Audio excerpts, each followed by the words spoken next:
Namaste to Guruji and a very warm welcome to Guru Rupi Sat Sangat.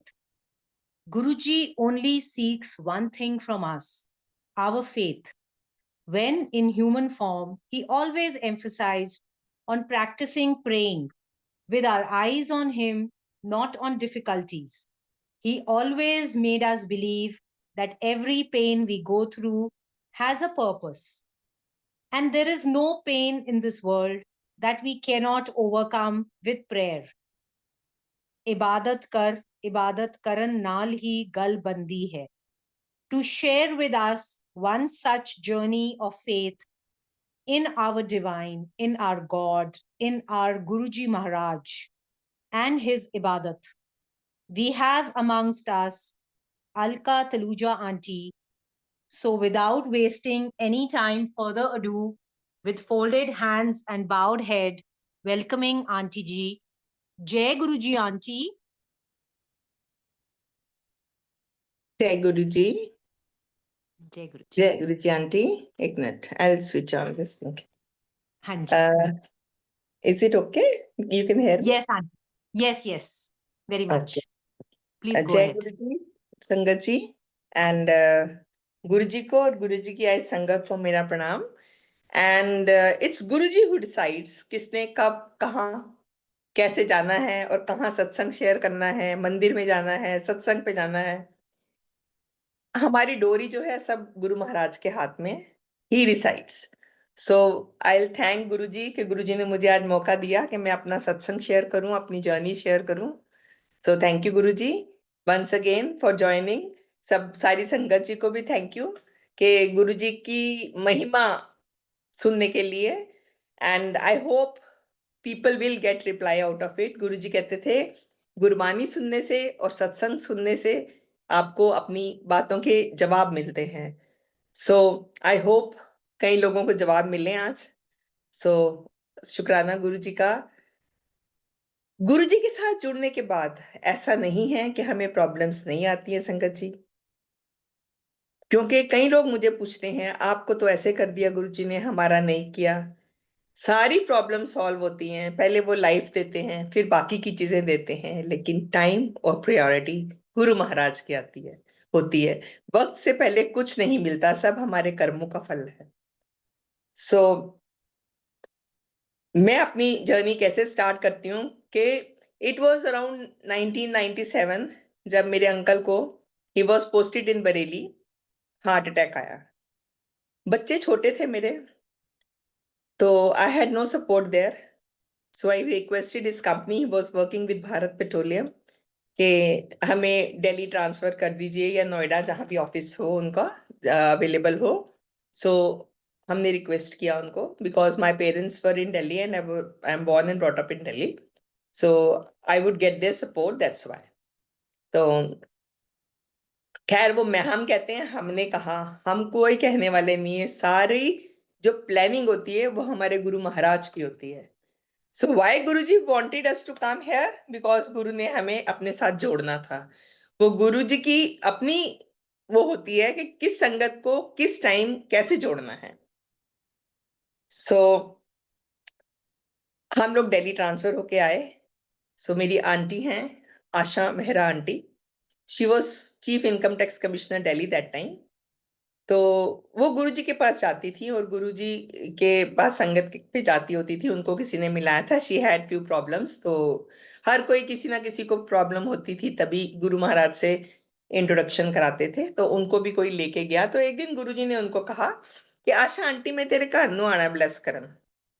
तो उन्होंने बोला हाँ जी गुरुजी. मना तो करने का मतलब ही नहीं था. और गुरुजी हमें मालूम है जहां भी जाते हैं अपनी संगत भर भर के ले जाते थे. सारी संगत. गुरुजी कभी कहीं अकेले नहीं जाते थे. और आंटी ने हमें कहा कि आप हमारे घर आइए, क्योंकि she knew my uncle was not well. So she said कि आओ हमारे गुरुजी आ रहे हैं, उनकी ब्लेसिंग्स लो. तो जनरली गुरुजी सबकी बीमारियां ठीक करते थे, सबको हेल्थ बख्शते थे. तो उनको भी कुछ हेल्थ इशू था, तभी वो गई थी. तो उनको भी ठीक किया उन्होंने, गुरुजी ने. सो एक ही ऐसा दरबार है, हमें गुरुजी से कहते हैं ना अरदास करो, उसके लिए करो, कुछ करने की जरूरत नहीं है संगत जी. बस you just have to go there, believe in Guruji, उन पे छोड़ दीजिए, माथा टेकिए, और गुरुजी को कुछ बताने की ज़रूरत नहीं है। सो हम आंटी के घर पहली बारी गए, और गुरुजी को जैसे ही मेरे अंकल ने माथा टेका, गुरुजी को पता था इनको क्या प्रॉब्लम्स चल रही हैं, हेल्थ इश्यूज़ हैं। गुरुजी ने कहा कि एक ओम ते लोटा लेके एम्पायर स्टेट आ जाइए। उन दिनों गुरु महाराज एम्पायर स्टेट बैठा करते थे, वही संगत करते थे। तो अंकल ने नेक्स्ट डे एक लोटा और ओम लिया। We were staying in Noida, and Noida से अंकल एम्पायर स्टेट आए, खुद ही आए थे। मैं उनके साथ नहीं आई थी, अकेले आए। अंकल इससे पहले भी कहीं पंडितों के पास, कई लोगों के पास जाया करते थे, रिंग्स भी पहन रखी थी, बट उस गुरुजी के साथ जुड़ने के बाद सब छूट गया। थैंक यू गुरुजी, क्योंकि गुरुजी हैं तो इन सब चीज़ों की ज़रूरत ही नहीं है। गुरुजी कहते थे, "वहम मच ना पवो, ये सब वहमों की बातें हैं, और बस अपने भगवान पे, अपने गुरु पे भरोसा रखो।" सो जैसे ही अंकल ने सोचा कि मैं वहाँ जाऊँगा, वो कुछ करेंगे, देना होगा कुछ दे दूँगा और वापस आ जाऊँगा। पर नहीं संगत जी, वहाँ ऐसा नहीं था। एक ऐसा दरबार था जहाँ कोई किसी से कुछ लेता नहीं था। गुरुजी ने कभी किसी से कुछ नहीं लिया। सिर्फ़ भर-भर के हमको खिला-खिला के हमारी बीमारियाँ ठीक करते थे वो, और हमें भर-भर के ब्लेसिंग्स देते थे, दैट्स ऑल। सो अंकल ने माथा टेका, गुरुजी बहुत कम बोलते थे। गुरुजी ने इशारा किया, "बैठ जा।" अंकल बैठ गए। जैसे आप लोग सत्संग में गए होंगे, पहले चाय प्रसाद आया, फिर गुरुजी ने हलवा प्रसाद बाँटा, फिर लंगर प्रसाद आया। लंगर 4 लोग एक थाली में खाते थे, एंड यू नेवर न्यू कि आपके अगेंस्ट, आपके ऑपोज़िट आपका सर्वेंट या आपका ड्राइवर बैठा खा रहा है, एंड और ऐसा कभी नहीं होता था कि हम पूरी फैमिली एक ही दिन एक प्लेट में खा रहे हैं, ऐसा कभी नहीं होता था। वो गुरुजी डिसाइड करते थे, किसने किसके साथ बैठना है और कैसे उन्होंने उनको ब्लेस करना है। सो अंकल ने वो लंगर प्रसाद खाया, उसके बाद बैठे, जब आज्ञा लेने लगे सब लोग, तो गुरुजी ने इशारा करके अंकल को बुलाया, और उन्होंने वो लोटे को, रोम को ऐसे हाथ में लिया और बोले, "लोटे च पानी भर देना राती, और सुबह उठ के पी लेना है, जितना पी सकते हो, बाकी का नहाने की बाल्टी में डाल लेना।" और मेरे अंकल को ऐसे ही कहा था गुरुजी ने। उसके बाद, "ओम गले में डाल लो।" तो वो अंकल ने अभी भी लोटे का जल पीते हैं, और ओम गले में पहन रखा है उन्होंने। तो उसके बाद अंकल वो आज्ञा ली और वापस आ गए। और संगत जी, गुरुजी के पास जो भी आया करता था, गुरुजी कहते थे, "आयो ते अंदर रहा करो।" तो अंकल को भी यही कहा, "आया ते अंदर आया कर।" सो अंकल घर चले गए। He never thought he would go back again, but वो जब वीकेंड आया ना, अब पे गुरुजी की तरफ से कुछ ऐसा विचार उत्पन्न हुआ कि चलो चलते हैं गुरुजी के पास। हाँ, बहुत अच्छा लगा था मेरे को जाके, बोले। So Sangat ji, small kids were not allowed, क्योंकि गुरुजी की जो संगत होती थी उसके अंदर पिन ड्रॉप साइलेंस होता था। Nobody could speak anything, no चींची पैपै, नो रोना। बच्चे, मतलब अगर कोई बच्चे आ भी जाते थे, रोते थे, तो पेरेंट्स अपने आप ही उनको लेके बाहर चले जाते थे, चुप करा के फिर ले आते थे। सो गुरुजी कहते थे, छोटे बच्चों नु ते जो लोग नहीं आ सकते, उनको यहीं से ब्लेसिंग्स है। घर का एक भी जना अगर आ जाएगा, तो सारे परिवार को ब्लेस किया उन्होंने। तो उसके बाद फिर अंकल हमको लेके गए। मेरे बच्चे, I have 2 sons, one was around 10 and one was around 13, वो बड़े थे। तो हम बच्चों को लेके गए, और बच्चे भी बहुत प्रेम से गुरु महाराज के दरबार में बैठते थे, और बहुत प्यार से गुरबानी सुनते थे और लंगर खाते थे। गुरु महाराज ने उनको बहुत-बहुत खिलाया लंगर भी, क्योंकि I told you, he used to give langar according to your need. तो बहुत ब्लेस किया हुआ है, शुक्राना गुरु जी का। एंड हमारी जर्नी स्टार्ट हुई, और हम ऑलमोस्ट एवरी वीकेंड जाया करते थे।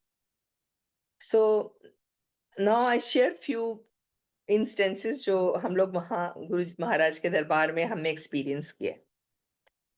एक बारी गुरु जी की अपनी मौज होती थी। एक दिन गुरु महाराज ने कभी किसी को कुछ दे देते थे, कभी किसी को कुछ दे देते थे खाने को।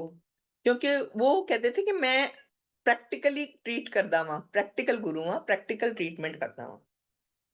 तो रैंडमली उठ के उन्होंने एक आंटी को 3 रोटी प्रसाद दे दिए। सो जब उन्होंने 3 रोटी प्रसाद दिए, अब आंटी से ने 1 खा ली रोटी, 2 खा ली, तीसरी रोटी उनसे खाई नहीं गई।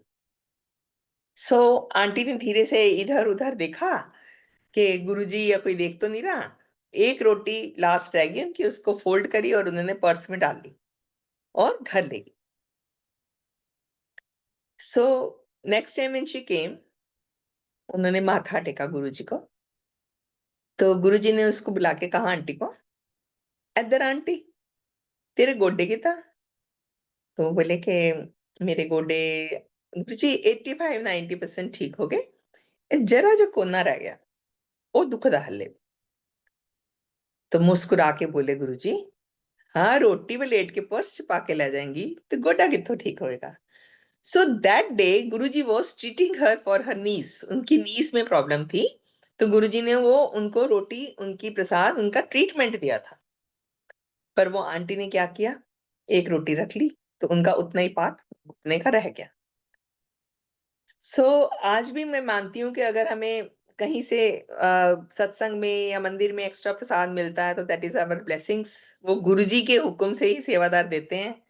एंड हमें पूरा प्रसाद वहीं खत्म करना चाहिए, क्योंकि गुरुजी का कहना था, "ਇੱਥੇ खाओगे तो दवाई है, घर ले जाओगे तो मिठाई है।" नो वे उसकी कोई वो नहीं रहती। लेकिन हाँ, अगर कोई बहुत ज़्यादा बीमार होता था, तो गुरुजी उसके लिए अलग से प्रसाद लेते थे। क्योंकि मैंने सुना है कई लोगों के, उनको कहते थे कि जा तेरी माँ वास्ते इन्नियां रोटियाँ मैं लंगर रखा है, तू ले लै। उनको पता होता था कि वो नहीं आ सकते, तो उनके लिए अलग से देते थे। सो आप अपना प्रसाद खाइए, जो आपको मिलता है। Please don't pass on your prasad to the other, क्योंकि आपका प्रसाद आपका है, आपके बच्चों का बच्चों के लिए है, और सब अपने हैं, अपने लिए है प्रसाद, किसी को पास ऑन नहीं करना। अगर आप भी खा रहे हो प्रसाद, तो ब्लेसिंग्स आपके बच्चों को भी जा रही है। तो ना तो अगर आप बचा-बचा के ले जाओगे, तो ना तो आपको ब्लेसिंग मिलेंगी, ना बच्चों को मिलेंगी, you are wasting your prasad. So I believe कि आपको अपना प्रसाद खुद खाना चाहिए। तो ऐसे ही एक दिन उन्होंने मेरे अंकल को, he was he was नहीं, he is still a diabetic patient and he's on insulin, and he was a chronic patient of this thing, sugar। तो डायबिटीज थी उनको। तो एक दिन गुरुजी ने उनको इशारे से बुलाया, और कभी-कभी गुरुजी की मौज होती थी, मिठाई आती थी तो एक साइड में एक थाल में रख लेते थे, ऐसे कर के दिया करते थे। तो अंकल को बुलाया, अंकल को बड़ी-बड़ी 4 जलेबियाँ दे दी पनीर की, ले खा। तो हम लोग बाहर जाते थे, खा के हाथ धो के आते थे वापस। तो अंकल खा के आ गए। उसके बाद then he called him, he gave him 2 big samosas. अब अंकल वो भी खा लिया, एंड मैं उनको इशारा कर रही थी कि मत खाओ, शुगर है बढ़ जाएगी, एकदम शूट अप कर जाएगी इतनी मिठाई खाने से। एंड देन हलवा प्रसाद केम, हलवा भी दिया, जो गुरुजी एक हाथ से देते थे, हम लोग लेते थे इतना-इतना बड़ा, मतलब बहुत सारा होता था। हलवा भी खाया, फिर लंगर भी खाया। पर दिल में यही वो चल रही थी बात कि शुगर कहाँ जाएगी, शूट अप हो जाएगी। सो आई टोल्ड माय अंकल कि आप क्या करें, गुरुजी तो खिला ही जा रहे हैं। तो एनीवेज़ जब हमने आज्ञा ली गुरुजी से जाते समय, तो गुरुजी को पता था कि हम दोनों के मन में क्या चल रहा है। गुरुजी ने कहा अंकल को, "कल शुगर चेक के करके दसी, मैं अगली बारी पूछूँगा कितनी शुगर निकली।" तो फिर अंकल ने कहा कि अच्छा गुरुजी, हाँ जी गुरुजी। फिर नेक्स्ट डे जब सुबह हमने शुगर चेक करी, तो संगत जी उनकी शुगर नॉर्मल थी। That was his treatment for sugar. तो गुरुजी मिठाइयाँ खिला के शुगर ठीक करते थे। एंड किसी को मिर्ची आती थी, तो मैंने एक आंटी से सुना कि मैंने मिर्ची खाई और मेरा अल्सर ठीक हो गया। So this was his way of treatment. तो ऐसे ही चलती रही है हमारी जर्नी। तो ये ज़रूरी नहीं है कि सभी गुरुजी के साथ जुड़े, सभी को गुरुजी ने लाइफ़ दी या सभी ठीक हो गए। वो हमारे कर्मा हैं। गुरुजी कहते थे मेरे नाल जुड़ोगे ते मैं 90% कर्म तुहाडे कटवा दूँगा। 10% ਜਿਹੜੇ ਨੇ ਉਹ ਤੁਹਾਨੂੰ ਖੁਦ ਨੂੰ ਭੁਗਤਨੇ ਪੈਣਗੇ। ਸੋ ਜੋ भी हम कर्मास गुरु जी के साथ जुड़ के काट रहे हैं, जो प्रॉब्लम्स आ रही हैं, these are just 10%। वो कहते थे वो भी कटने मुश्किल हो जाएंगे। सो हम देख रहे हैं हम कितनी कितनी दुख तकलीफों से गुजर रहे हैं, लेकिन गुरुजी उनको उनमें से स्मूथली निकाल देते हैं। लेकिन ये हमारे आई बिलीव 10% हैं। अगर हम गुरुजी हमें अपनी शरण में नहीं लेते तो हम कितनी तकलीफ होती हमको। तो उसके बाद फिर एक दिन मेरे हस्बैंड के अंकल हैं, बुआ जी के हस्बैंड, उनको कैंसर था उन दिनों हुआ हुआ। So almost last last stage ही थी। तो उनको बोला हमने कि हम चलो हम आपको अपने गुरुजी के पास ले जाते हैं। तो हम उनको गुरुजी के पास लेके गए। उस दिन गुरुजी थर्सडे था या फ्राइडे गुरुजी होते थे, मिलते थे, पर गुरुजी मना कर दिया, दरवाजा बंद था कि आज गुरुजी नहीं है। हम बड़े मायूस हुए, अंकल बड़ी दूर से आए थे। तो हमने बोला नहीं है, तो फिर हम लोग वापस लौट गए। हम नोएडा से आए थे, वहां बहुत दूर है नोएडा से एम्पायर स्टेट। तो हम लोग वापस चले गए। नेक्स्ट डे फिर मैं और मेरे अंकल गए और अंकल की अपने जो अंकल थे उनकी फोटो लेके गए गुरुजी के पास। तो हमने वो गुरुजी को फोटो दी ऐसे। जैसे ही संगत जी फोटो दी, गुरुजी ने उस फोटो को लेके ऐसे उल्टा कर दिया। सो कुछ भी नहीं जवाब दिया हमको। और हमने हमने बताया उनको कि हम अंकल को लेकर आए थे, वो ऐसे से तबीयत ठीक नहीं है। उन्होंने अपने पास से एक अपना स्वरूप दिया छोटा, और उस स्वरूप अंकल को हमने दे दिया, यानी उन्होंने कहीं अपने को रख लेगा। तो गुरुजी ने अपना स्वरूप दिया, वो अंकल को हमने दे दिया, अंकल ने वो अपने पास रख लिया। सो 2-4 महीने की जिंदगी थी उनकी। उसके बाद जब उनका अंत समय आया, तो संगत जी उनके प्राण नहीं निकल रहे थे। बड़े परेशान थे, डॉक्टर्स कह रहे हैं कुछ नहीं है, बट अटके हुए हैं जैसे। तो किसी बड़े बूढ़े ने कहा कि आप इनकी जेब देखो, जेब में या कहीं कुछ पड़ा तो नहीं हुआ। तो जैसे ही जेब टटोली, उसमें गुरु महाराज की वो थी, फोटो थी। तब तो फोटो ही कहते थे, आजकल टर्म्स बदल गई हैं। स्वरूप था। तो वो निकाला उन्होंने। मानेंगे वो जैसे ही निकाला, अंकल अपना गुरुजी के चरणों में चले गए। सो कहने का मतलब ये है कि अगर आपके पास 7 गुरुजी हैं, गुरुजी का साथ है, तो यमराज भी कतराता है आने से, वो भी नहीं ले जाना चाहता। सो हमारे गुरुजी महाशिव हैं, इतनी शक्ति है गुरुजी के पास, बस सिर्फ वो भाव और प्यार मांगते हैं, कुछ भी नहीं मांगते हैं। और सरेंडर मांगते हैं कि मुझे विश्वास रखिए। अगर हम गुरुजी पे विश्वास करते हैं, तो कुछ भी पॉसिबल है। मैंने आगे मैं सत्संग सुनाऊंगी तो आप बिल्कुल जानेंगे कि कुछ भी पॉसिबल है, कुछ भी कर सकते हैं। ऐसे हमारी जर्नी चलती रही। हम लोग जाने से पहले गुरु महाराज से आज्ञा लेके जाया करते थे। तो कभी तो गुरुजी कहते थे आज्ञा है, जाओ जाओ जाओ कराना। कभी गुरुजी कहते थे नहीं, अभी आज्ञा नहीं है, अभी घर नहीं जाना।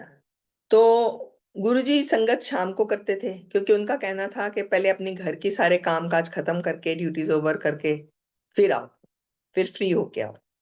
तो वो शाम को ही बैठा करते थे।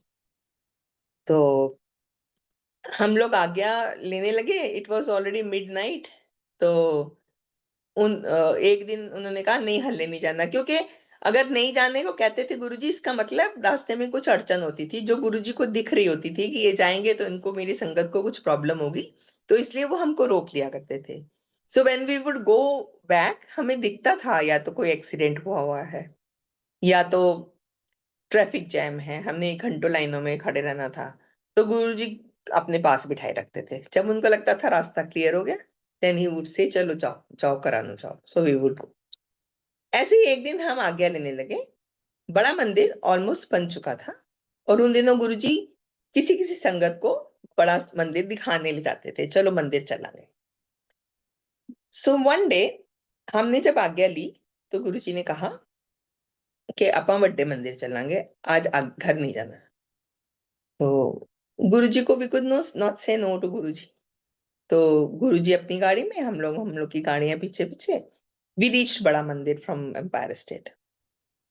सो जैसे ही बड़ा मंदिर पहुंचे, गुरुजी रैंडमली पिक्ड 4-5 आंटीज ऐसे इशारा करके बुलाते थे, बोलते नहीं थे, "आजा, तू भी आजा, तू भी आजा।" So Sangat ji, I was one of them. मुझे भी बोला गुरुजी ने आजा एंड तब तो हमको समझ नहीं आया कि गुरुजी क्यों कह रहे हैं आजा। क्योंकि तब तो हमें बड़ा खुशी हुई कि गुरुजी ने देखो हम कुछ बहुत इम्पोर्टेंट है, हमें बुलाया। बट नहीं संगत जी, हर चीज़ के पीछे गुरुजी का कुछ ना कुछ होता है।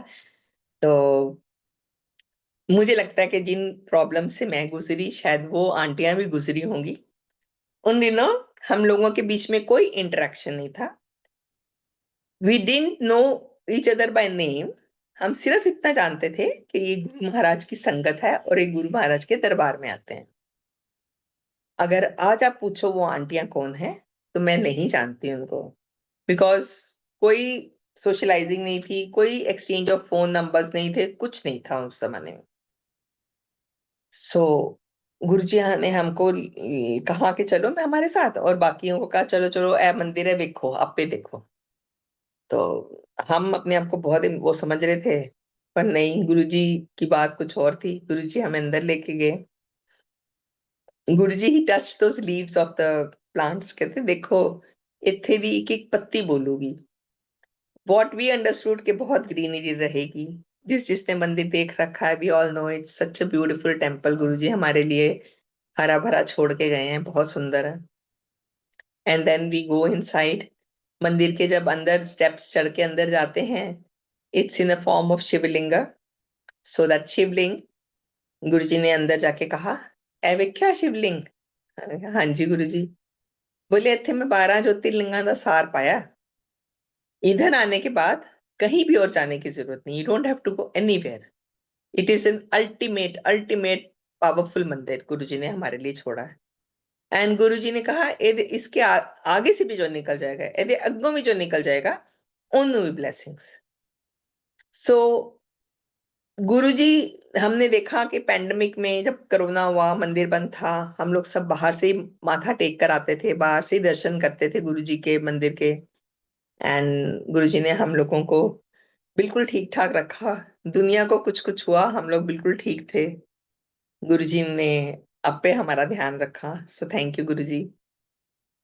एंड देन जो वो बड़ा हॉल है, उसके साथ एक रूम है लेफ्ट साइड पे, जहाँ गुरु महाराज के चोले डिस्प्लेड हैं। गुरुजी ने क्या, ट्रीटमेंट रूम है। इत्थे मैं कैंसर दा इलाज करूँगा, ट्रीटमेंट करूँगा।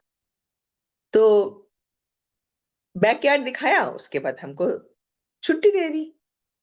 अब वी न्यू कि गुरुजी वैसे भी लोगों के हार्ट अटैक्स ठीक करते थे, गुरुजी कैंसर भी ठीक करते थे, गुरुजी और भी कुछ प्रॉब्लम्स होती थी, सारी ठीक करते थे लोगों की। किसी को आँख में प्रॉब्लम है, किसी को किसी चीज़ में भी प्रॉब्लम है, गुरु महाराज सब कुछ ट्रीट करते थे अपने वे से। लेकिन जब वो मनुष्य चोले में थे, वो सारी बीमारियाँ अपने ऊपर लेते थे and he had to tolerate all those things. लेकिन संगत जी, जब से उन्होंने चोला छोड़ा है, उनकी पावर्स मल्टीफ़ोल्ड हो चुकी हैं, इतनी बढ़ चुकी हैं कि लोग जाते हैं, उनकी सारे काम बनते हैं। इसीलिए संगत जुड़ती जा रही है, लाखों की। उन दिनों में 25-30 या ज़्यादा से ज़्यादा कोई फेस्टिवल है तो 200-300 हो जाते थे। लेकिन अब तो लाखों की तादाद में मंदिर में आते हैं, और गुरुजी कहते थे, "लाइनां च लग के आओगे मेरे फोटो दे दर्शन करन।" सो तब तो समझ नहीं आती थी क्या बात है, गुरुजी ऐसे क्यों कह रहे हैं, गुरुजी कहाँ चले जाएँगे? बट वही है, गुरुजी ने बहुत लोगों को ब्लेस करना था, इसलिए गुरुजी को ये करना पड़ा। और गुरुजी बहुत प्यारे हैं, सिर्फ़ भाव और प्यार माँगते हैं, मैं सिर्फ़ यही कहूँगी। बहुत प्यार करते हैं गुरुजी हम अपनी संगत को। गुरुजी अपनी संगत को इतना प्यार करते हैं, बस सिर्फ़ वो आपसे भी यही माँगते हैं, भाव और प्यार और श्रद्धा। एंड देन उसके बाद हम लोग घर आ गए, गुरुजी ने आज्ञा दी, और घर आके और 2003 के करीब हमें एक विचार उत्पन्न हुआ। आई सेड ना कि गुरुजी के बुलावे पे ही हम जाते हैं, और उनका अगर आज्ञा नहीं हो, आप वहाँ तक पहुँच नहीं सकते। सो अराउंड 2003 एक ऐसा विचार उत्पन्न हुआ। We were staying in Noida, and uncle को नोएडा वाला बुलाते थे गुरुजी। तो बच्चे बड़े थे, थोड़े से बड़े हो रहे थे, तो उनकी क्लासेस मिस होती थी या जो भी पढ़ाई का बर्डन, तो हमने कहा नहीं, अब हम मंदिर नहीं जाएँगे, हम घर से ही गुरुजी को याद रखेंगे। अंकल लोटे का जल पीते थे, ओम पहना हुआ था, मंदिर में गुरुजी का स्वरूप था, जोत जलती थी, सब कुछ होता था। लेकिन वहां जाने की आज्ञा नहीं थी हमें। वी कुडंट रीच द मंदिर, क्योंकि गुरु महाराज ने हमें थोड़े दिनों के लिए डिटैच करना था। 2003 में हम जाना छोड़ते हैं, 2004 में मेरे अंकल की ट्रांसफर हो जाती है and we go to Kerala. So 2004 में हम केरला जाते हैं और उसके बाद 2007 में हमें किसी से पता चलता है कि गुरु महाराज ने चोला छोड़ दिया। सॉरी, बुलावा नहीं आया था, हम नहीं गए गुरुजी के पास। उसके बाद फिर 2009 में we again got transfer to Delhi, and that Delhi means हमारी दोबारा नोएडा ही हुई transfer. And now we had a house in Gurgaon. So हमने ये डिसाइड किया कि हम गुड़गांव शिफ्ट करेंगे, since we have our own house, and uncle रोज गुड़गांव से नोएडा कम्यूट जाएंगे अपना गाड़ी पे ऑफिस। मैं कह रही हूँ कि हमने सोचा, बट मुझे ये मालूम है कि गुरुजी की सारी प्लानिंग होती है, और ये गुरुजी ने प्लान कराया कि नहीं, गुड़गांव ब्लेस किता होया गुरुजी दा, तुसी गुड़गांव जाके रहो। सो गुरुजी ने हमें गुड़गांव भेजा और हमने यहाँ रहना शुरू किया। And in 2009 we go, and 2010 में गुरुजी एक आंटी को मेरे पास भेजते हैं, वन ऑफ माय रिलेटिव्स। और कभी मेरे घर नहीं आई है, कभी कोई इंटरेक्शन नहीं। All of a sudden an phone comes and she says, I want to come to your house, आप कहाँ रहते हो? I told her, she came over, and now आते ही she introduces Guru Maharaj to me. ये गुरुजी हैं, उनका मंदिर भाटी माइंस के पास है। ऐसे ओके फाइन। मंदिर में गुरुजी की फोटो थी, मैंने उठाई और मैं ले गई। गुरुजी ने एक दिन बैठे बैठे मेरे अंकल को साइन कर करके काफ़ी सारी फ़ोटोज़ दी, कोई छोटी, कोई बड़ी, कोई कैसी। तो आई डोंट नो क्यों दी, उनको पता होगा गुरुजी को कि या तो किसी क्या पर्पस था हमें नहीं मालूम। वो सब थी हमारे पास, तो मैंने दिखाई। मैंने कहा, "ये Guruji?" Then she says, "how do you know him?" I said, "हम तो गुरुजी के पास जाया करते थे, हम कितने साल, 4-5 साल गए और हमने बहुत गुरुजी के हाथ का लंगर प्रसाद खाया, गुरुजी ने बहुत ब्लेसिंग्स दी, और फिर ऐसे-ऐसे गुरुजी ने हमें डिटैच कर दिया। बट आई बिलीव कि गुरुजी ने वो आंटी को भेजा कि आंटी हुन वापस आ जाओ, दोबारा बुलावा था कि हुन तेनू लोड़ है तो हुन तू आजा मेरे को वापस।" वो भी उनका अपना स्टाइल होता है बुलाने का। गुरुजी ने वो आंटी के थ्रू हमें दोबारा बुलाया। आंटी को मैंने बोला कि तुम मेरे को ले जाओगी, I want to go to Guruji's mandir. तो शी वाज़ अ मीडिया, उन्होंने वो हमको लेके गई आंटी दोबारा। सो उसके बाद फिर मैंने अपने अंकल से बोला, गुरुजी के मंदिर गई थी, बहुत अच्छा लगा, चलोगे? ही सेड, हाँ, हाँ, बिल्कुल चलेंगे। So our second phase of journey started in 2010। 2012 में संगत जी, मेरे को फोर्थ स्टेज, मैं सिडनी गई हुई थी, मेरे बच्चे सिडनी हैं, सेटल दोनों। तो वहां पे मेरे को एक लोअर एब्डोमेन में पेन उठी। It was a peculiar type of pain, कभी नहीं हुआ ऐसा, ऐसे कोई करंट मारता है। हमारी वहाँ की स्टे खत्म हो चुका था ऑलमोस्ट, तो हमने 1 हफ्ते में वापस इंडिया आना था, तो हमने भी डिसाइडेड कि हम इंडिया आके अपना टेस्ट कराएँगे। तो जैसे ही इंडिया वापस आए, मैंने अपने टेस्ट कराए, तो मेरे को 4th stage ovarian cancer detect हुआ, which was spread all over my body. लेकिन लंग्स और लिवर भी इफेक्ट हो चुके थे। Doctor said only 6 months more to go, you are not going to live more than 6 months। पर तब तक गुरु महाराज ने इतना विश्वास पैदा कर दिया था। वो विश्वास भी गुरुजी, जो सरेंडर और ये हम लोग बड़े-बड़े वर्ड्स बोलते हैं ना, कि सरेंडर कर दो, वो सब गुरुजी खुद कराते हैं। गुरुजी खुद जोड़ते हैं, खुद जुड़ा करते हैं। गुरुजी बस सिर्फ वो अपना भाव माँगते हैं आपसे। सो इतना हो चुका था। आई सेड, मुझे कुछ नहीं होगा, मेरे गुरु महाराज हैं, डॉक्टर्स को कहने दो। बच्चों को कहा गया, आ जाओ, नौकरी छोड़ के आ जाओ, come and stay 6 months with mummy. She won't be there. You won't be able to see her. I said, नहीं नहीं, don't come. I am not going anywhere. So मेरा ट्रीटमेंट शुरू हुआ, एंड 3 महीने कीमोथेरेपी हुआ। I was given twice a week and a very strong chemo because of my case history. Chemotherapy start हुई, 3 महीने की कीमो के बाद मेरा पेट स्कैन हुआ। जब संगत जी पेट स्कैन हुआ, तो डॉक्टर्स ने कहा कि please don't change your clothes, we want to retest you. उन्होंने दोबारा मेरे को मशीन्स में डाला and another team of doctors arrived and अंदर-बाहर, अंदर-बाहर, अंदर-बाहर डॉक्टर्स परेशान जा रहे थे। सो हमको समझ नहीं आई, भी डॉक्टर्स इतने परेशान, हैरान क्यों हैं? उन्होंने कहा कि मैम प्लीज़ अपने कपड़े चेंज मत करिए, we want to retest you. Okay, दोबारा मशीन्स में डाला, दोबारा पेट स्कैन किया। एक और टीम ऑफ डॉक्टर्स आई। अब वो लोग भी सब डिस्कशंस कर रहे थे। सो हम घबरा गए, पता नहीं क्या हो गया, ये लोग इतने परेशान क्यों हैं? बट संगत जी, जब हमने उनसे पूछा डॉक्टर से, तो डॉक्टर्स कहते हैं कि जो 4th स्टेज कैंसर था, और हमने कहा अब 6 मंथ्स से ज़्यादा लाइफ नहीं है, हमें एक भी कैंसर का सेल दिख नहीं रहा, वो सेल गया कहाँ? एक भी सेल नहीं है, वो कैंसर कहाँ गया? सो संगत जी, मैं कीमोथेरेपी कराती थी, उसके बाद गुरु महाराज के मंदिर जाती थी, लंगर खाती थी, वहाँ माथा भी टेकती थी कि गुरु जी तुसी क्या सीगा कि ਇੱਥੇ कैंसर ਦਾ ट्रीटमेंट करूँगा, ਹੁਣ ਤੁਸੀਂ ਵੇਖ ਲਓ। ਤੁਹਾਡੇ ਤੇ छोड़िया, तुसी जो करोगे ठीक है।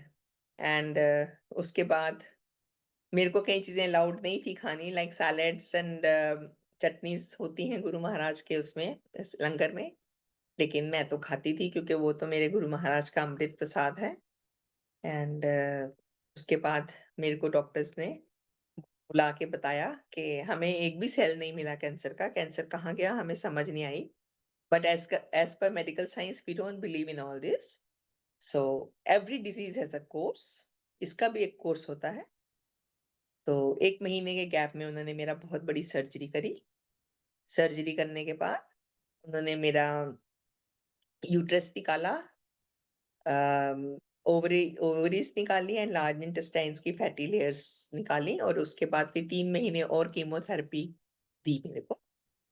And my last chemo was July 2013। उसके बाद मेरे quarterly, 6 monthly, yearly and then 1 and a half years में पेट स्कैन्स होते रहे। All were clear and my last PET scan was January 2018 and after that doctors ने मेरे को cancer free declare कर दिया, और उन्होंने कहा कि you don't need a, PET scan now, you are as good as a normal person. And अगर आपको अब किसी को दिखाना भी है, so you go to a general practitioner, you don't need an oncologist. So शुक्राना गुरुजी का, गुरुजी ने मेरे को कैंसर फ्री करा। And what I believe is कि गुरुजी ने उठ के खड़ा कर दिया कि चल आंटी हुन खड़ी हो जा, अंकल का ध्यान रख। मेरे को तो ठीक कर दिया, पर अंकल की तबीयत ठीक नहीं थी, और इसीलिए हम गए थे गुरुजी के साथ, जुड़े थे, या गुरुजी ने हमें जोड़ा था। तो अभी अंकल की कंडीशन तो गुरुजी चला रहे हैं, तो वो चल रहे हैं, बस मैं यही कहूँगी। सो अंकल की कंडीशन थोड़ा बता देती हूँ कि अंकल को बहुत प्रॉब्लम्स, मल्टीपल प्रॉब्लम्स रही हैं, कुछ ना कुछ होता रहा है। तो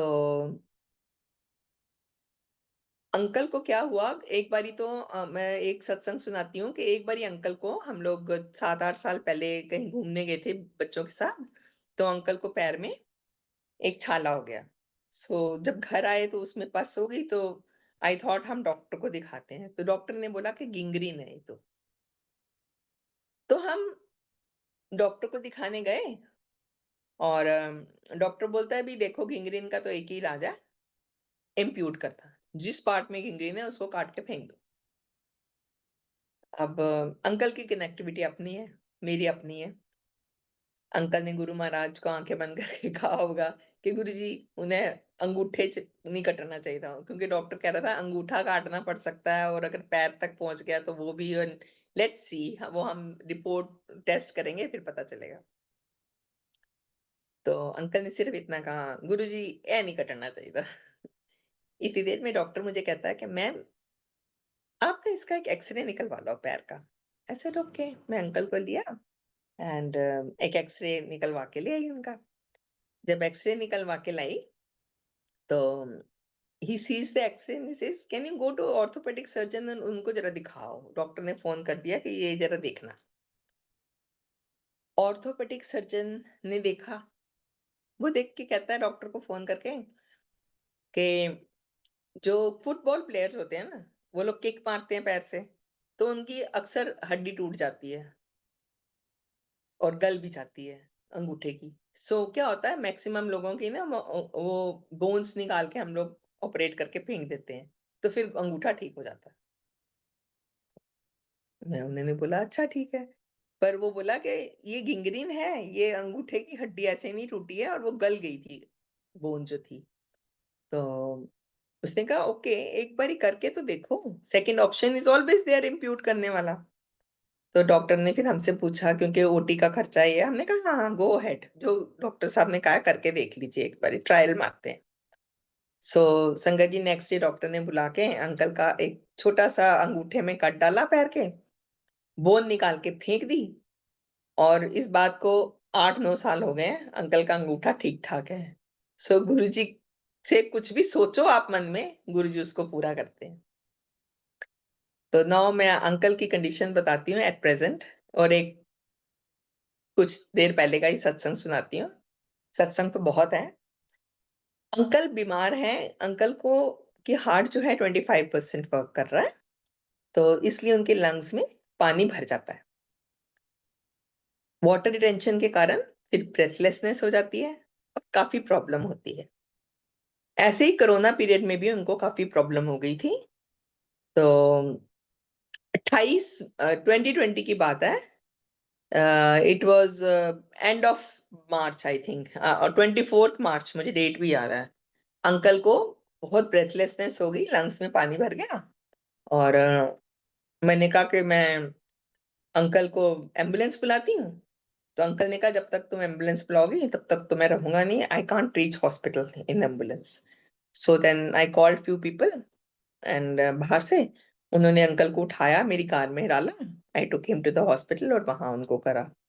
वहां जाके डॉक्टर्स ने बड़ी बड़ी पाइप्स में डाली, वेंटिलेटर पे डाला, बहुत हालत खराब थी।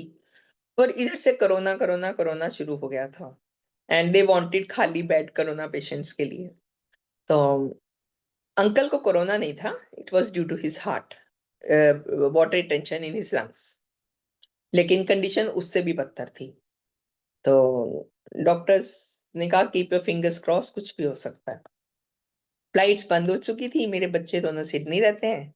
हम ये सोच रहे थे कि कैसे करेंगे अकेले, एंड उन दिनों कोई भी पास फटकने को, कोई भी, nobody wanted to come to anybody for help, क्योंकि कोरोना का बहुत ज्यादा हुआ था उन दिनों। सो एनीवे, उन्होंने उनको वेंटिलेटर पे डाला, और I was not allowed to go into ICU. तो मैं बाहर से ही देख के आ जाती थी। उन्होंने कहा ट्वाइस अ डे आप आके उनको देख सकते हो। तो एक दिन गई मैं बाहर से देख के, जब उनका विजिटिंग आवर्स होते थे, मुझे अलाउड नहीं था अंदर जाने के लिए, मैं बाहर से ही देख के आ जाती थी। 1 दिन गई, 2 दिन गई, 3 दिन गई। बस मैंने गुरुजी की फोटो जो है उनसे बातें करती हूँ। मैं कहती थी गुरुजी ये की करदे पे हो, मैं कल्ली हां, की करांगी। बस उसके बाद जब मैं चौथे दिन गई, तो मैंने ऐसे किया, तो उन्होंने कहा नर्स ने, हाँ आप अंदर जा सकते हैं उनसे मिलने। I went inside and uncle was sitting on his bed, चाय पी रहे थे, और 1-2 नर्सेस खड़ी थी, उनसे बातें कर रहे थे। देन डॉक्टर्स ने कहा कि ही इज स्टेबल नाउ, हम इनको अभी 1 दिन और कोई हाई डेंसिटी एरिया होता है एचडीयू, उसमें डालेंगे आईसीयू से, और उसके बाद फिर रूम में शिफ्ट किया उनको, और 29 तारीख को उन्होंने उनको छुट्टी दे दी। और जब उनको छुट्टी दे दी, तो घर ले जाओ इनको वापस। ओके, आ गए। स्टोरी यहाँ खत्म नहीं हुई। हम 29th को आते हैं, और फिर उनको 2-3 दिन के बाद फिर से उनको वही कंडीशन, अब पैरालिटिक अटैक आता है, उनके हाथ पैर अकड़ गए। Then I had to call for an ambulance, ambulance में फिर लेके गई। फिर डॉक्टर्स ने उनको बोला कि एम्बुलेंस में आप लेके तो आ गए हो, पर 2-3 दिन रखा। सेम आई टोल्ड गुरुजी, एक ही कर दे गुरुजी, तो दोनों में क्या ना, मैं कर लिया। जब तक हम लोग वहां पहुंचे, और अंकल का हाथ पैर चलना शुरू हो गया, जो बॉडी अकड़ी हुई थी वो सीधी होगी। 2-4 दिन रखा, फिर डॉक्टर्स बोले कि नहीं बेड्स खाली करने हैं, कोरोना है, please take him home. Then I asked those doctors, I said, what if third attack comes? They said he will not exist. I said, then don't be so inhuman. आप कह रहे हो कि third attack में he will not be alive, he'll collapse, तो फिर आप क्यों ऐसे उनको भेज रहे हो? तो मैंने गुस्से से बोला कि I am not taking him home, you do whatever you want to do. तो उन्होंने फिर थोड़ा जिद में आके ना बोले, अच्छा चलो इनको एक पेसमेकर डाल देते हैं. पेसमेकर इसलिए डाला उनको, पेसमेकर भी नहीं था, कुछ ऐसा डिवाइस था जिससे, जैसे हम लोग फ्रिज को रेगुलेटर उससे ट्रांसफार्मर से रेगुलेट करते हैं, ऐसे ही एक हार्ट के लिए ट्रांसफार्मर जैसे कर दिया जो हार्ट को रेगुलेट करेगा. सेड ओके कर दो. एंड ही कोटेड बहुत बड़े पैसे, बहुत ज्यादा पैसे है. मुझे भी गुस्सा चढ़ रहा था, मैंने कहा हाँ हाँ लगा दो कोई बात नहीं. तो वो अंकल को लगा दिया उन्होंने. और फिर 3-4 दिन रख के जब अंकल स्टेबल हुआ हम घर आ गए. उसके बाद हम लास्ट ईयर की बात है, अंकल ठीक चल रहे थे. So we plan to go to Australia, Sydney बच्चों के पास. तो संगत जी में हम वहां गए, तो फिर से अंकल के लंग्स में कोई एक बारी प्रॉब्लम होती है, 2 बारी होती है, 3 बारी. इंडिया में भी आई कैन काउंट 20 एपिसोड जो आधी रात को उनको हॉस्पिटलाइज होते हैं और लंग्स में से डॉक्टर्स पानी निकालते हैं and he comes back home. तो वहां भी यही कंडीशन हुई, अंकल के लंग्स में पानी इकट्ठा हो गया, अंकल बहुत बीमार हो गए, बहुत बुरी हालत में थे. And he had to be hospitalised, तो हम उनको हॉस्पिटल लेके गए. अब हॉस्पिटल में उन्होंने थ्रू सर्जिकल मेथड 1.8 लीटर्स पानी निकाला और जो ट्रीटमेंट था दिया. एंड संगत जी वहां के डॉक्टर्स हैरान थे अंकल को देख के कि इस कंडीशन में. मेरे बेटे को बोलते हैं कि Saurabh, how is your father working in such conditions, such norms? Body की इतने वो होने के बाद ये इंसान चल कैसे रहा है, हम हैरान हैं. सो देन मैं मुस्कुराई और मैंने कहा, हैं हमारे एक बहुत बड़े डॉक्टर साहब, हमारे गुरु महाराज, वो चला रहे हैं, अंकल चल रहे हैं. बस फिर एक हाथ जोड़ा के गुरुजी, मैं हमेशा कहती थी मैं कल्लियां की करा, मैं कदी नहीं कमांगी इस तरह. मेरे पास बहुत प्यारी गुरुजी की संगत है, प्यारा सब कुछ है. सो एक बारी हमें घर पहुंच दो, क्योंकि he was not in a condition to bring him back to India. तो घर पहुंचा दो, उसके बाद आपको जो करना है आप पे छोड़ा, ले जाना, जो करना है करना. संगत जी, गुरुजी ने ऐसी कृपा करी कि अंकल की ऑक्सीजन लेवल और ये सब नॉर्मल हुआ. लास्ट ईयर 16 मई को हमारा प्लेन लैंड हुआ, हम इंडिया पहुंचे. एंड मैंने शुक्राना करा कि Guruji thank you for sending us home. हम लोग घर आ गए. एंड उसके बाद फिर ऐसे हुआ 2-3 महीने के बाद फिर से वही कंडीशन हो गई उनकी, फिर से वही कंडीशन हुई. Then again I had to take him to the hospital. अब हॉस्पिटल लेके गए, डॉक्टर्स ने कहा कि इनके लंग्स में वहां पूरा पानी निकाला नहीं था और इसलिए इनके लंग्स में वॉल्स क्रिएट हो गई हैं और उन वॉल्स के अंदर पानी है.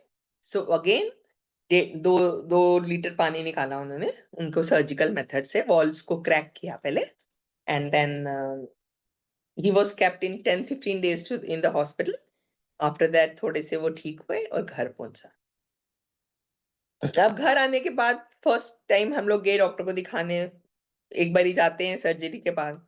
तो अब रेस्पिरेटरी वाले ने कहा, लंग्स वाले ने, कि मेरा केस नहीं है, ये तो हार्ट का केस है, आप हार्ट वाले को दिखाओ.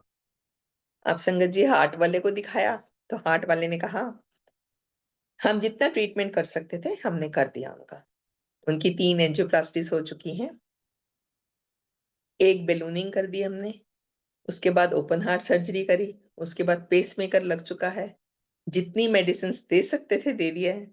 अब इससे ज्यादा हम इलाज नहीं कर सकते. तो संगत जी उसके बाद मैंने बोला कुछ तो होगा, साइंस इज सो एडवांस, कुछ तो. Then very calmly doctor says, इनका हार्ट ट्रांसप्लांट करा दो. आई टोल्ड माय अंकल, चलो चलो उठो चलें घर चलते. घर आके हमने गुरुजी के सामने खड़े होके हाथ जोड़ा, गुरुजी आपको जो करना है आप करो, आपके ऊपर छोड़ दिया, ले जाना है ले जाओ, लेकिन चलते फिरते बेड पे नहीं डालना है. बस आपने चलाना है, आपने कैसे गाड़ी चलानी है आप जानो, आप ही जानो, हमें कुछ नहीं पता. सो संगत जी एक बारी गुरुजी के ऊपर छोड़ दो ना अपना सब कुछ, फिर गुरु महाराज देखिए, फिर देखो नज़ारे जिसको कहते हैं ना, फिर गुरुजी अपने नज़ारे खुद दिखाते हैं। So since that day, my uncle, he is left with his, he had 2-3 paralytic attacks also, and उन्होंने अपनी stick छोड़ दी है. He is walking without a stick very fluently. और गुरुजी ने उनको ऐसी इच्छा है, he wants to go out, he wants to eat good food. अभी उनका थोड़ा-सा गुरुजी ने उनके अंदर एनर्जी डाल दी है. So I am so thankful to गुरुजी. गुरुजी हैं तो कुछ भी पॉसिबल है। गुरुजी आधे मीन्स इंसान जो खत्म हो गया उसको भी उठा के खड़ा कर सकते हैं। मैं लाइव एग्ज़ाम्पल देखती हूँ अपने सामने। सो थैंक यू गुरुजी का बहुत-बहुत शुकराना। आई थिंक अभी आंटी ने कहा था करना एक आध और मैं सत्संग शेयर कर सकती हूँ। सो गुरुजी ने मेरे को भी लाइफ दी न्यू, मेरे अंकल को तो कितनी लाइफ्स दी। सो गुरुजी चला रहे हैं और हम चल रहे हैं। हम आज अगर यहाँ बोल रहे हैं बिकॉज़ ऑफ गुरुजी, नहीं तो आज हम यहाँ होते ही नहीं। अगर गुरुजी हमें अपनी शरण में अपनी संगत नहीं बनाते, I think we are the blessed ones जिनको गुरुजी ने अपनी संगत बनाया और अपनी शरण में लिया। एंड संगत जी आप भी गुरुजी के साथ जुड़ के रहिए। गुरुजी बहुत प्यारे हैं हमारे, हर चीज़ देखते हैं। वो हमें सबसे पहले हेल्थ देखते हैं, उसके बाद हमारे बारे में और भी सब देखते हैं।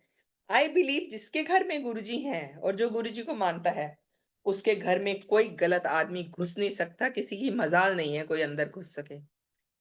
बिल्कुल 100%। एक बारी मैं अब सुनाती हूँ अपने ड्राइवर का सत्संग। हमारा एक ड्राइवर था। जनरली हम लोग होता है कि यहाँ पे इंडिया में दिवाली होती है तो हम अपने सर्वेंट्स को, अपने वर्कर्स को कुछ ना कुछ गिफ्ट देते हैं। तो उसको हमने कुछ गिफ्ट दी थी, कंबल वगैरह और मिठाई दी, लेके वो चला गया।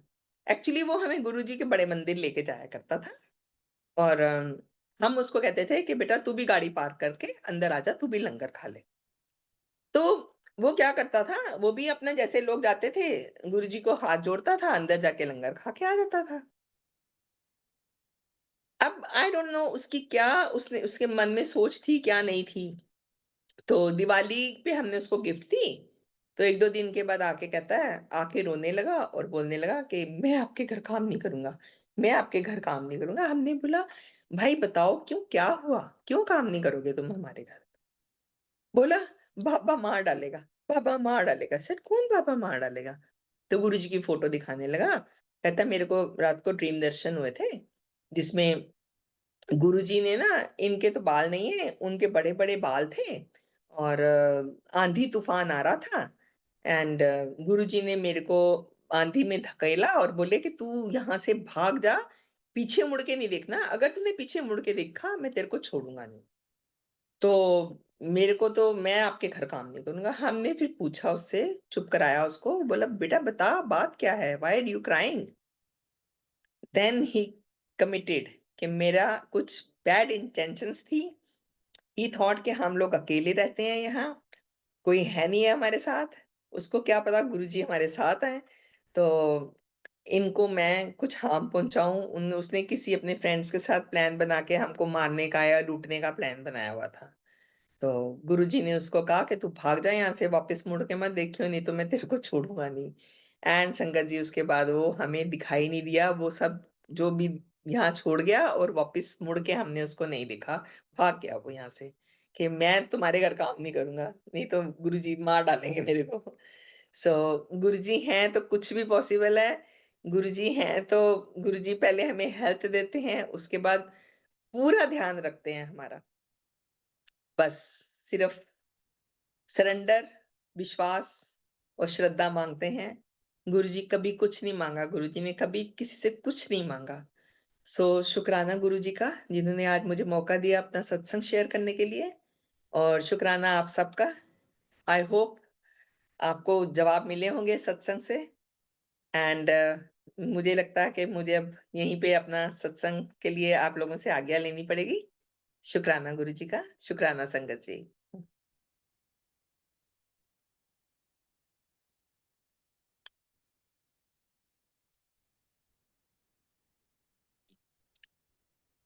Thank you, Auntie. Thank you so much. It was a lovely satsang, and you shared your personal blessings.